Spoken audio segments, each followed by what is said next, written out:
Hello anime fans, तो कैसे हैं आप लोग। स्वागत है आपका एक न्यू वीडियो में एक न्यू एनिमे के साथ। जो काकेगुरु का वेट कर रहे थे इतने दिनों से, सबसे पहले मैं उनको बता दूं कि यार मेरे छोटे भाई का एक्सीडेंट हो गया था और वो हॉस्पिटल में एडमिट था।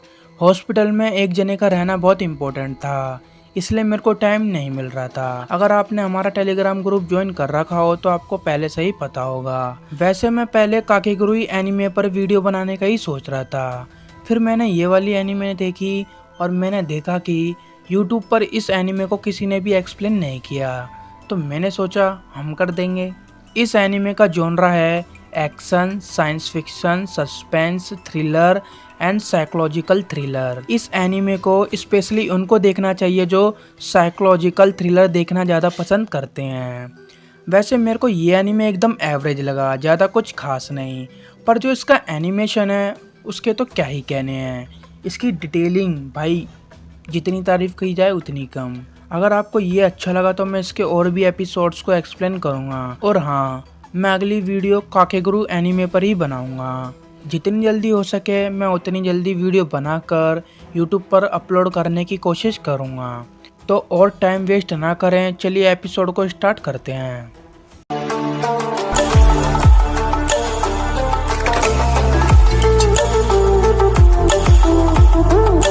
एनीमे की स्टार्टिंग में दिखाया जाता है कि एक लड़की जंगल में रात के समय भाग रही होती है डर के मारे। उसके मुंह पर टेप लगी होती है और उसके हाथ भी बंधे हुए होते हैं। एक आदमी एक वैन में बैठकर अपने टैबलेट में उसको देखकर हंस रहा होता है और दो आदमी नाइट विजन वाले चश्मा पहनकर उस लड़की के पैर पर तीर मारते हैं और उसके पास जाकर उस लड़की को वो मारने ही वाले होते हैं। एक तूफान सा आता है और एक ब्लू कलर का ब्लेड दिखता है और वो दोनों आदमी मर जाते हैं। वैन में जो आदमी बैठकर देख रहा होता है वो चीखने लग जाता है डर के मारे। उन दोनों का नाम होता है हेनरी एंड रिचर्ड क्राउज और जो वैन में जो होता है उसका नाम होता है जूलियन क्राउज। ये तीनों ही भाई होते हैं। उसी वैन के पास कार पार्किंग में एक मिस्टीरियस लाल बालों वाला आदमी दूर से खड़ा होकर उनको देख रहा होता है। फिर अगले सीन में एक लड़का बिल्डिंग के ऊपर चल रहा होता है जिसका नाम होता है कोकू, और वो ऊपर से नीचे कूदकर एक शॉप से रेड बीन बंस लेकर अपने घर जाता है और घर में से एक लड़की निकलती है। वो लड़का उस लड़की से कहता है गुड मॉर्निंग लिली, और वो रेड बीन बंस खाने को उससे पूछता है। वो लड़की मना कर देती है क्योंकि वो बहुत जल्दी में होती है। फिर वो अपनी कार से वापस आती है क्योंकि वो अपने घर पर अपनी आईडी भूल गई थी। फिर वो उसी जंगल में एक क्राइम सीन पर लेट पहुंचती है। वो एक ओल्ड मैन से अपने सीनियर को रेड बीन बंस देती है और फिर वो एक सीरियल किलर के बारे में बात कर रहे होते हैं जो कि अपने हर किल के बाद अपना निशान वहां पर छोड़कर जाता है, जो कि कुछ ऐसा दिखता है। इस किलर को किलर बी कहते हैं क्योंकि जो भी ये निशान छोड़ता है उसमें बी टाइप कुछ बना हुआ होता है। फिर कुछ पुलिस वाले एक आदमी को वहां से भगा रहे होते हैं जो कि वो क्राइम सीन में एक फंक को ध्यान से देख रहा होता है। वो कहता है मैं RIS से हूँ। लिली उसको कहती है हेलो मिस्टर, यहाँ पर सिविलियंस अलाउड नहीं है। वो कुछ जवाब नहीं देता है। क्या तुम मेरी बात सुन भी रहे हो? मैं तुमसे ही कह रही हूँ। क्या तुमने पी रखी है क्या? फिर वो RIS का ओल्ड मेंबर कहता है हेलो गैनी, ये तुम हो? बहुत दिन हो गए तुमसे मिले हुए। एरिक और शॉन तुमसे मिलकर बहुत खुश होंगे। सीन शिफ्ट होता है रॉयल पुलिस कोस्टल में, RIS रॉयल इन्वेस्टिगेशन सर्विस, जहां पर सारे RIS वाले मौजूद होते हैं एक इम्पोर्टेंट मीटिंग के लिए, जहां पर दो RIS के मेंबर कीथ फ्लिक को देखकर बहुत चौंक जाते हैं और उनकी डेस्क की ड्रॉर में उसकी एक बुक भी होती है। मतलब कि एक बुक होती है जो कि कीथ फ्लिक पे लिखी गई है। उनका हेड एरिक पूरी टीम को कीथ फ्लिक से इंट्रोड्यूस करवाता है और अपनी मीटिंग को स्टार्ट करता है। वो डिस्कस करते हैं कि आज सुबह उनको 2 डेड बॉडी मिली और एक लड़की जो कि बहुत बुरी तरह से जख्मी थी, उसको हॉस्पिटल मेडिकल ट्रीटमेंट के लिए भेज दिया गया है। इनको मारा किसने? और इनका सबसे छोटा भाई जूलियन क्राउस, उसका अभी तक कोई अता पता नहीं है कि वो कहाँ पर है। ये तीनों भाई होते हैं। ये तीनों भाई क्रिमिनल होते हैं, साइको कहीं के। ये तीनों रैपर होते हैं। वो उसी सीरियल किलर की बात कर रहे होते हैं जो कि कुछ साल में 15 मर्डर में शामिल है और वो हमेशा मर्डर करने के बाद एक निशान छोड़ जाता है। इस सीरियल किलर की एक फैन साइट भी है जहाँ पर ये लोग देखते हैं कि ये सारे थोड़े उसी तरह के सिमिलर निशान हैं। मारिया अपनी रिपोर्ट सबके सामने प्रेजेंट करता है कि ये जो किलर बी है वो एक शार्प ब्लेड वेपन से अटैक करता है और कोई भी सेल्फ डिफेंस वुंड अभी तक नहीं मिले किसी भी बॉडी पर। मतलब कि ये किलर उन बंदों को पता चलने से पहले ही उनका काम तमाम कर देता है, पलक झपकते ही। ये किलर तो प्रो है। और मीटिंग के दौरान कीथ फिलिक्स सो जाता है और उठने के बाद वो लिली को देखता है जो कि बिल्कुल वैसा ही निशान बना रही होती है जो कि वो किलर भी छोड़कर जाता है।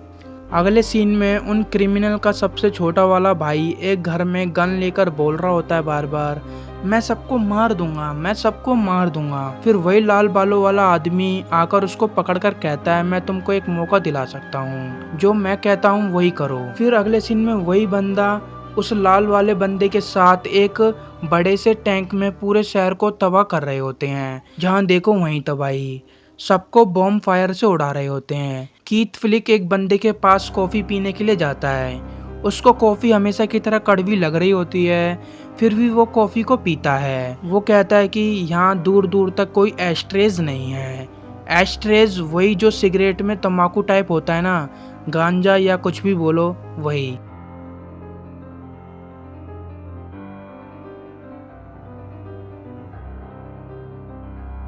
और इसी वजह से यहाँ कहीं स्मोकिंग नहीं होती है और मैंने स्मोकिंग करना छोड़ दिया। और कहता है उसकी मौत की एनिवर्सरी है, टाइम बहुत तेजी से बीत रहा है। कीथ वहाँ से जाने लगता है और वो बंदा कहता है, आजकल तुम बहुत बिजी हो, तुम बहुत हार्ड वर्क कर रहे हो, अगर तुमको कभी भी कॉफी पीने का मन हुआ तो मेरे यहाँ पर आ सकते हो। और कीथ फ्लिक जाते जाते उसको कुछ ये फेंक कर देके जाता है, वो शायद एक माचिस की डब्बी होती है। इसका मतलब कीथ फ्लिक को पता लग जाता है कि ये झूठ बोल रहा है कि इसने स्मोकिंग करना छोड़ दी है। वो बंदा सबको उड़ा रहा होता है, जो भी उसके सामने आ रहा होता है। वो सब पुलिस वालों की गाड़ी को उड़ा देता है और कहता है, मॉन्स्टर बाहर आओ, मैं तुमको नहीं छोड़ूंगा। फिर एरिक RIS वाले को वहां पर भेजता है। मारिया लिली को कहता है, मैं पीछे रहूंगा, तुम आगे जाओ। और इनकी बात एक बंदा सुन रहा होता है, RIS की बातें। अचानक उसके पंख बाहर निकल जाते हैं। तभी लिली पार्क से शॉर्टकट लेकर उस टैंक के आगे अपनी कार लगा लेती है, पर वो उन पर फायर करने लग जाता है, इसलिए लिली को पीछे रहना पड़ता है और मारिया आगे जाता है। फिर वो लाल बालों वाला बंदा एक गैस छोड़ता है और वहां से निकल जाता है और उस साइको जूलियन क्राउस को अपने साथ एक ट्रेन में लेकर जाता है। ये टैंक यानी कि एक IFV कोई नॉर्मल IFV नहीं होता है, इसने सारे रेडार वेव को जाम कर रखे होते हैं, इसलिए ये लोग उसको अच्छे से ट्रैक नहीं कर पा रहे होते हैं। और इसमें APS भी होता है। काइला उसको सैटेलाइट से ढूंढने की कोशिश करती है। कीथ फ्लिक कहता है, मेरे को नहीं लगता कि तुम उसको ढूंढ पाओगे। एरिक उस टैंक की एक वीडियो देखता है टनल में घुसने से पहले की, और उसको लूप में देखने से वो पता लगा लेता है कि ये एक हाइब्रिड IFV है। उसके इन्वर्टर की साउंड पिच को सुनकर, एक ब्रांड न्यू, एक लेटेस्ट टेक्नोलॉजी वाला IFV ये इनको कैसे मिल गया? ये तो सिर्फ मिलिट्री के पास होता है और अभी तक तो इसको पब्लिक में रिवील भी नहीं किया गया है, मतलब कि पब्लिक को तो पता भी नहीं है इस तरह का IFV टैंक होता भी है। कीथ फ्लिक कहता है कि एक टॉप सीक्रेट IFV जो कि सिर्फ मिलिट्री के पास होता है, उन्होंने बड़े आराम से चुरा लिया और उस IFV टैंक से पूरे शहर में बच्चों की तरह हरकत कर रहे थे, सभी चीज को तहस महस मचाकर। और फिर रात में अचानक से गायब हो जाना, ये थोड़ा ट्रिकी लगता है, पर देखते हैं इनका ट्रू ऑब्जेक्टिव क्या है। फिर वो एक बोर्ड लेता है और कैलकुलेशन स्टार्ट कर देता है। कायला कहती है, ये कर क्या रहा है और ये अजीब से स्क्वायर एंड ट्रायंगल क्या है? शॉन कहता है, शायद उसे वेरिएबल सेपरेशन मेथड कहते हैं। मैं इस बंदे को 20 साल से जानता हूँ, पर मेरे को आज तक नहीं पता लगा कि इस बंदे के दिमाग में चल क्या रहा है, पर अगर इसे थोड़ा सा टाइम दे दो तो ये सही नतीजे पर पहुंच ही जाता है। फिर थोड़ी देर में ही कीथ फ्लिक डाइवर्जन और रॉबरी को ध्यान में रखते हुए इस नतीजे पर पहुंचता है और वो इतने एक्सपेंसिव मॉनिटर पर इस एरिया को मार्क कर देता है और एरिक से कहता है, इस एरिया में क्या है मेरे को बताओ। एरिक कहता है, इस एरिया में तो अबैंडन्ड एल्पनाइन मेट्रो लाइन है जो कि ट्रैन आइलैंड की रेलवे लाइन से मिलती है, जो कि म्यूजियम ऑफ फाइट से गुजरती हुई जाती है। अब एरिक और उसकी टीम उनको ट्रैक करने में कामयाब हो जाते हैं। वो लोग मिलिट्री को अलर्ट कर देते हैं, प्लस एरिक मैरिया को उस ट्रेन के पास जाने को कहता है और लिली उस IFV टैंक के पास पहुंच जाती है, पर उसमें कोई नहीं होता है। ट्रेन में वो साइको जूलियन क्राउज उस लाल वाले बंदे पर बंदूक टांग कर कहता है, अगर तुमने मेरे से झूठ बोला तो ये तुम्हारे लिए अच्छा नहीं होगा। और वो ये बोलकर ट्रेन की छत पर चढ़ जाता है और फिर वहां पर एक लड़का आता है उड़ते हुए। वो कहता है, तो तुम आ गए मॉन्स्टर, अब तुम नहीं बचोगे। इतने में लाल वाला बंदा उसको मार देता है और वो फोन पर फटाफट इस आदमी को बता देता है कि वो आ गया। उसके साथ खड़ी हुई लड़की कहती है कि वो रियली में वही है। वो कहता है, अगर क्यून नहीं आया तो वो पक्का वही है। यह आदमी अपने टीममेट या उसके चमचे जो भी हैं उससे कहता है, हमको उम्मीद नहीं थी कि हम उसको इतनी जल्दी ढूंढ लेंगे, इसलिए इन दोनों को ऐसे ही छोड़ दो। वो अपनी टीम की एक मेंबर को या अपने एक चमचे को जिसका नाम होता है क्यून, वो उसको ऐसे ही छोड़ देते हैं, मतलब कि वो उसको अबैंडन कर देते हैं, उसको धोखा दे देते हैं। और वो किसी गैस के बारे में बात कर रहे होते हैं और वो उस गैस वाले प्लान बी पर स्विच करते हैं।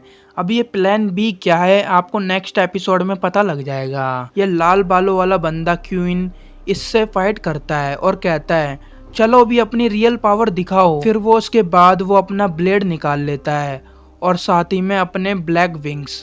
वो क्यून ये देखकर चौंक जाता है कि king of black winged king actually में एग्जिस्ट करता है।